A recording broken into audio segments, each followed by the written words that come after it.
Welcome back. Now you can see I'm at the power. So you now need to plug this end of this wire to the power. If you are a child, you might need another adult beside you.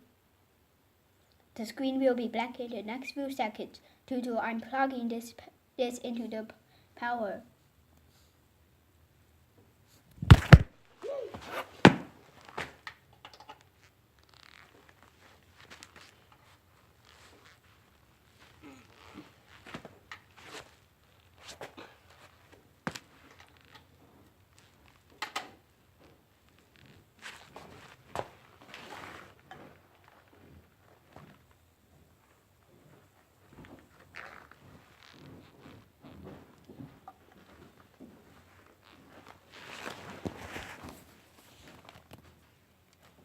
Welcome back.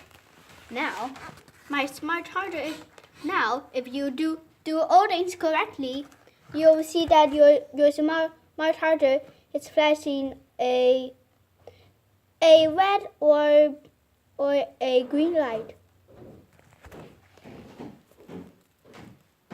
So we will first be here.